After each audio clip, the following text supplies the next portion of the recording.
is the original releases of Star Wars, the ones that had the Darth Vader on the box. I'm sure some people here are familiar, the older people. A history and a following. It's always, yeah, it's a big deal. And all you really want to do is respect it, and then also try to find something new to bring as well. You know, I think that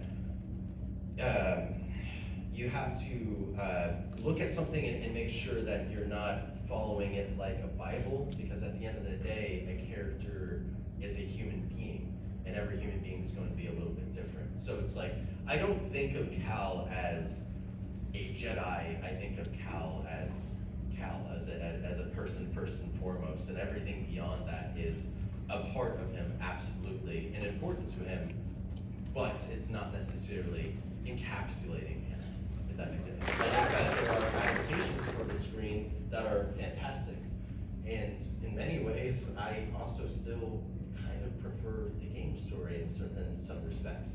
I think what they're doing on the television shows are wonderful.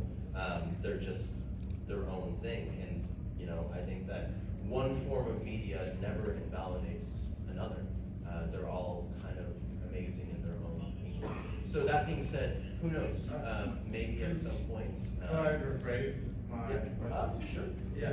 What I meant to say was, would you, like, since you're in the video game, would you like to see your live action version of your character? You know, I think that if it made sense and it was adding something to the story that we were trying to tell, then absolutely. But I'm not here to just kind of show up just to show up. I want to be able to do something special with it. So if we were to do it, then I hope it would be up to the standard that we are trying to set with the games as well. No, the moments are, that's interesting. I think that I'm a big fan of the entire opening sequence of the first game. I think it really sets the tone and stakes for the character. And I like that it's something that's never really been forgotten with Cal, as well as, you know, he has a relationship with his friend Prof that he loses at the beginning of the game. And it makes you understand that characters are not infallible in the story we're trying to tell, and people can be lost, and when they're lost, there's a consequence to that. So I think that's a moment that always sticks with me, and it's something that Cal has carried with the people that he lost. So yeah, you know, it's not the cheeriest moment in the world, but I also think it's one that is super special to me. Necessarily do it, you know, because we have a wonderful and very capable stunt team as well. And we have a lot of different performers who play Cal who do different things. We have people who are really good at flipping, people who are really good at taking hits, people who are masters of different kinds of sword combats or other forms of fighting. And while pretty much everything you see in the game has been performance captured or motion captured to some extent, there's only such level that one person has to be able to do anything. And Cal is superhumanly good at doing a lot of things. That being said, I really liked in Survivor, there was the new form, which was the blaster stance, and the blaster in one hand and the saber in the other. And I like that one because it is not only really cool from a gameplay perspective, but it's also a story thing too. Bo gives him that blaster, and so that's kind of a cool thing that has a significance. So whenever I play it, I always like to play that style. She's a warrior. She's also a person who, from a very young age, experienced a pretty heavy level of tragedy and loss in a similar way to Cal.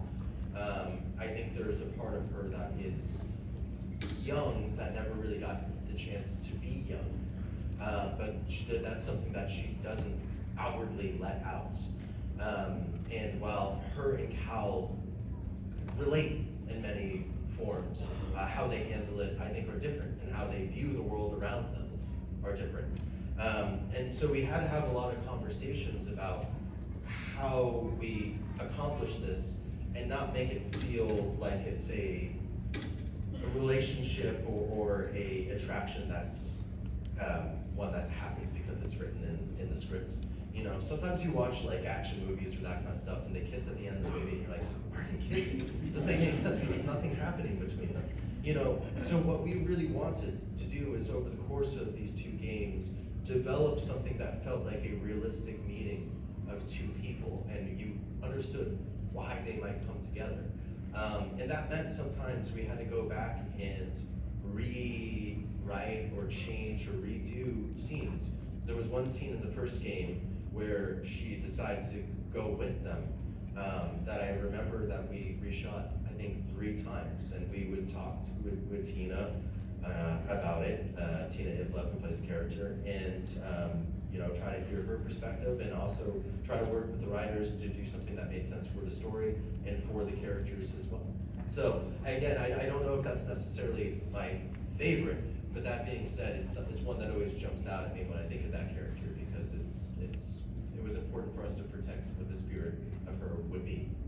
If you guys enjoyed this video, make sure to drop a like, as well as subscribe to my channel if you haven't already, or even click to watch one of my other videos, and may the force be with you.